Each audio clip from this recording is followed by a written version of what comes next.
How's it going, everybody? My name is Absalom, and today's video is going to get right to the point and show you how to acquire all 4 swords on Citadelle de Morts. So let's jump into it and show you how to get started with these quest lines. So first, in the dining hall, you'll find this tablet on the floor over here with the 4 elements and which symbols they correspond to. These are the 4 types of swords. Now you can figure out which knight in the alchemical lab has the sword by looking at the knight, and you'll see an animal on either the chest or the shoulder, and these correspond to which element they go to. So let's get into how to actually start these quest lines. So on round 10 and later, you'll start to get these bucket head zombies. You can only get 1 per round, but all you have to do is kill it, and then it'll drop a stamp that you can return to one of the knights that you want to work on. Now you can do these in any order, but I'm going to start with the lion sword, which is the light version, the yellow sword.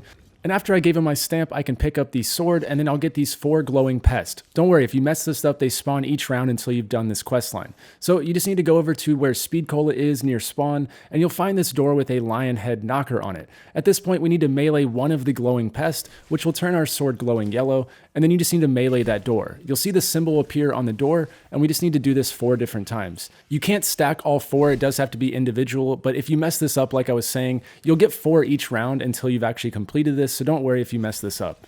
Once you've completed the 4th pest and you've gotten the symbol on the door, hold off before you interact with it, and at this point I would advise that you get some ammo in your gun, and also this step tends to work a lot better with an assault rifle or SMG, something where you can control your shots, as we have to be very accurate and shotguns and explosive guns don't really work as well, so you might get frustrated, so maybe trade out a gun just to do this step.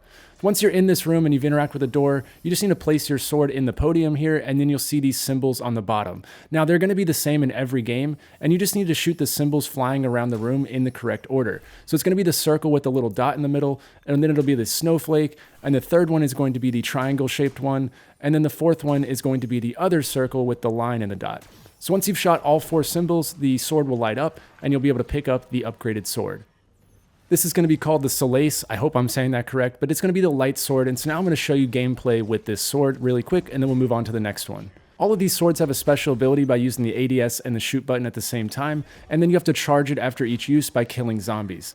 Now we're going to move on to the next one, and I really quick wanted to point out that you can return the swords to the knight that you grabbed it from and swap out for other swords and trade it to your teammates, stuff like that. So now you just need to collect another stamp by killing a bucket head zombie. Again, you can only hold 1 of these at a time, and then you can return it to the next knight to progress.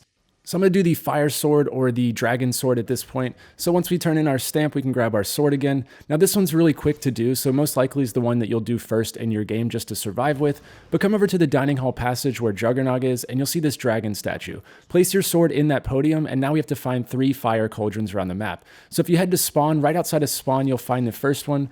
And once you've interacted with the cauldron, you'll gain super speed, and you have to run back to the dragon before your health goes out. Now you're going to be constantly taking damage, and zombies are spawning trying to hit you, so you just weave the zombies, slide around if you need to, but make it back to the dragon before you die. Now for our second cauldron, you can do these in any order by the way, but our second one is going to be on the ramparts over here where the cannon is. It's pretty simple. This one's really quick, and you just need to run back to the dragon, do the same thing as you did before. You shouldn't really struggle with this one. Now this 3rd one is going to be the most difficult, and if you're struggling, maybe buy stamina, switch to your melee before actually doing it, so just gain as much speed as possible. Now I found that this one worked a little bit better when I was sliding around the map, so in all the flat parts of the map I was sliding, trying to gain just a little bit of extra speed, because most likely you will go down. Now you can drop it, but it'll return to the cauldron and you'll have to do it over again. But if you are about to die, feel free to drop it and just try again. Stamina up helped me a lot with that one. But once you've done all 3 cauldrons, you can go ahead and pick up the sword from the dragon here. This is known as the Caliburn. This one's a little bit easier to say. But here's some gameplay with it. It has a really cool animation when you use your special ability that just ignites everything in the area. Moving on, again, get your stamp from the bucket head zombie and then return it to the knight. I'm going to do the Stag sword at this point. This is the lightning sword. It's not quite the lightning bow, but it's still pretty good. Once you have the sword, come over to Deadshot, and you'll see this little lightning rod on the ground next to it. Pick that up, and then we can move on to getting the second one. We have to collect 3 of these in total. So you need to get dead wire on your gun and then make your way over to Speed Cola for the second lightning rod, and you'll see this box right here near where we did the other sword, and it'll drop one of the lightning rods once you've shot it with dead wire. Now pick up this one, and for the 3rd one, it's going to be a random drop. Now this drops once you've picked up the sword, and you just need to kill normal zombies for it. It doesn't take too long, just kill zombies and be looking for that lightning rod. Eventually you have all 3, and then you can make your way over to the ramparts near where the cannon is at, insert all the rods here, and then it'll start a lightning storm. At this point, hold your sword out and try to survive as best you can, and eventually your sword will get struck by lightning, and once it's electrified, then all you have to do is melee the urn over there, and it'll electrify one of the Tesla lightning rods.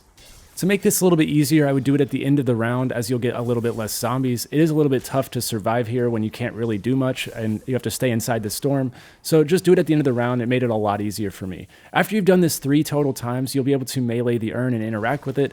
And that'll give you the sword. This one is known as Durandal. It's the electric sword. And here's a look at the gameplay. So whenever you activate the specialist ability, it actually electrifies one of the zombies and then shoots a bouncing arc between all the different zombies in the area. This one's pretty good, but again, it's not quite the lightning bow. I was a little bit disappointed, but it's still a good sword. Moving on to the last sword, this one's the crow. Again, do your stamp and get the sword. And now you'll need to translate these symbols. So first things first, go over to the dining hall where you need to find an antique item.